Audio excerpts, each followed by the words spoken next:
Thanks for joining us. I'm Mitchell Ringos.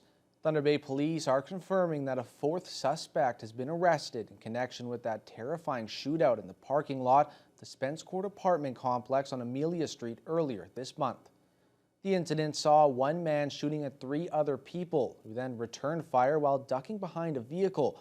More than 20 rounds were fired, but no one was struck by any of the bullets.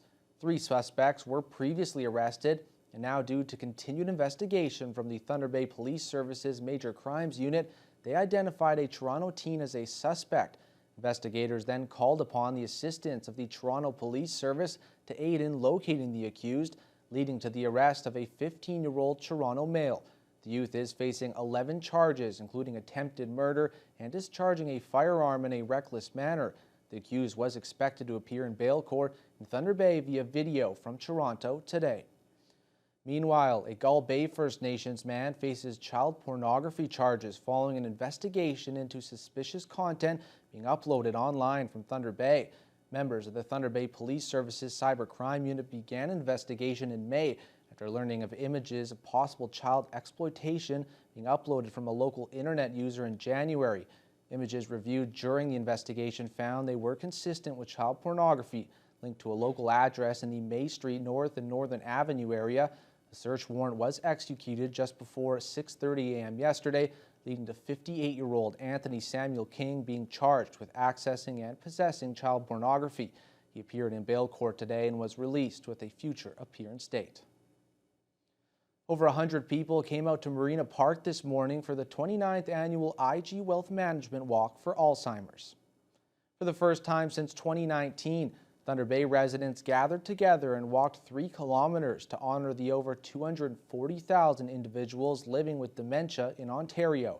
The event is meant to raise funds for supports for local families, care partners, and individuals living with dementia to receive counseling, support groups, and education sessions from the Alzheimer's Society at no cost.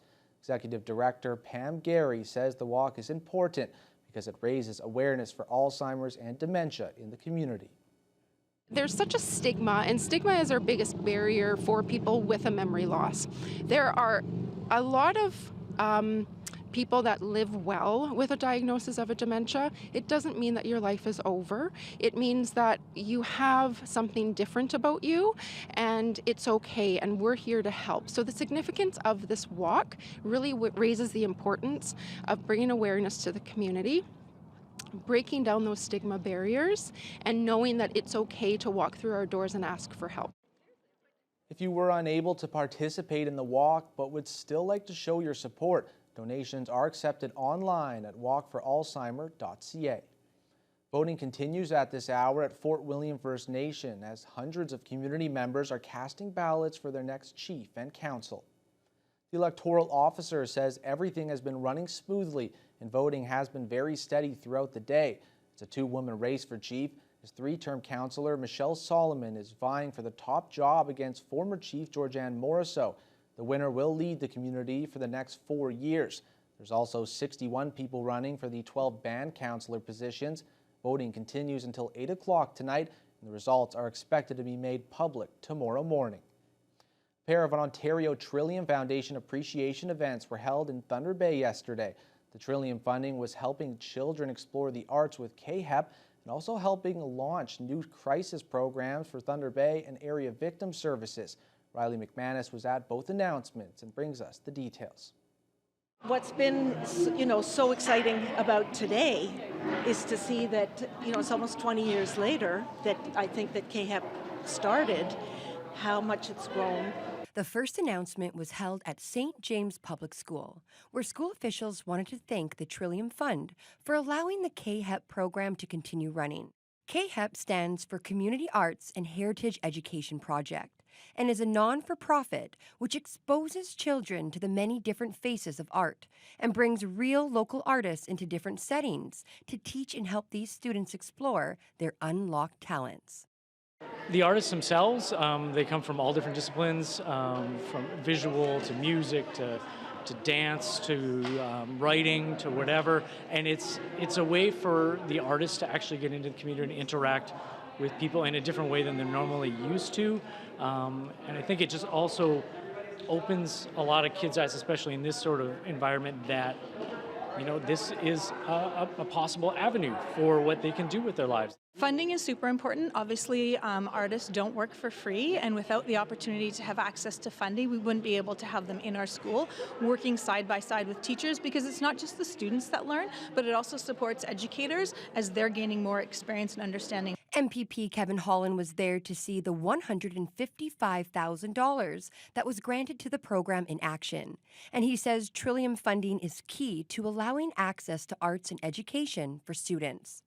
Meanwhile, on the other side of town, Thunder Bay and Area Victim Services hosted a gathering where both Vaugeois and Holland were in attendance, along with new Police Chief Darcy Fleury.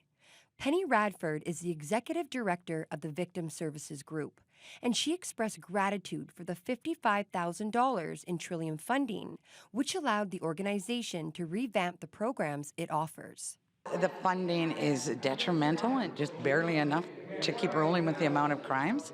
To have that extra funding come into place really makes it a better experience and better outcomes, more positive outcomes. The importance of victim services, I think, sometimes gets lost, because as police officers and as we go through the justice systems, we always focus on the accused, the crime, maybe the subject or the bad guy, and we sometimes forget about the victims. Riley McManus, TBT News. Crime Stoppers Thunder Bay held its annual shredding event today, where residents could stop by and get their documents shredded for a small donation. All morning and early afternoon, the inner city shopping center parking lot saw tons of people coming out looking to get their legal documents shredded, while also fundraising for a good cause. The funds raised will be going back into Crime Stoppers and be put into the various programs that it provides, including their TIPS program. Crime Stoppers District Chair Shaladin Nichols says this event is one of their biggest fundraisers.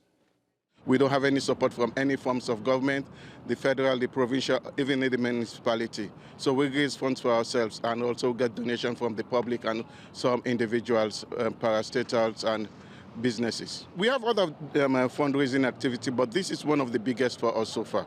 So that this one, we involve the community.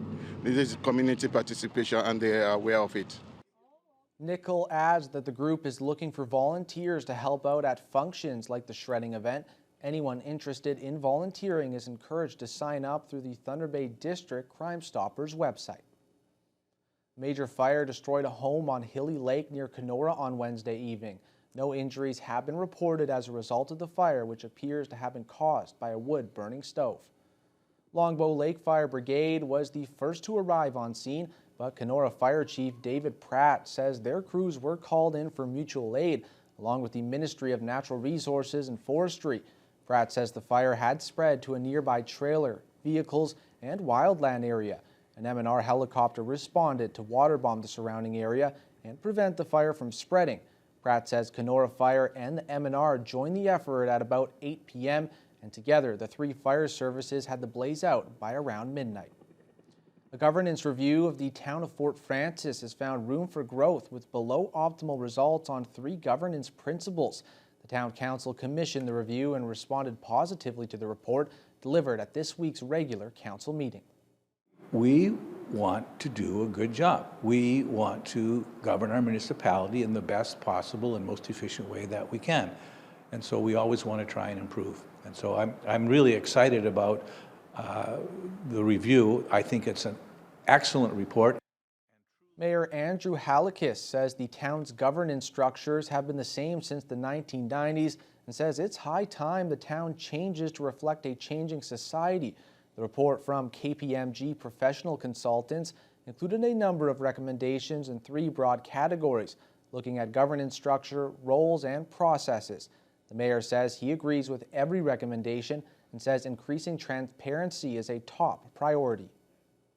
I don't think that we have done as good a job, and not just this council, previous councils going back many years, I don't think have done a really good job in terms of consulting with the public to make sure we're carrying out their wishes, because we are their creatures, they elected us. And then also when they have issues with a policy or the way we do business, they should have a really clear venue for registering their complaints, and then there should be a process in place. Perhaps the most dramatic suggestion in the report and the issue that provoked the most debate was the recommendation to reduce the number of council meetings and reduce or eliminate committee of the whole and executive committee meetings in order to free up councillor and administrator time for other matters. Council voted unanimously to accept the report and instructed administration to draft a plan for implementation. Fully implementing the recommendations will take some time, says the mayor, but some of these smaller changes could happen sooner. We're now joined by sports anchor Mike Lang. We jump to hockey as Team Canada was in action. Yeah, Mitch, I will say this tournament, the World Hockey Championships, isn't as accurate of a reflection of the best players in the world because it's not quite the Olympics as it used to be, but still an awesome tournament. We'll have that story and more coming right up.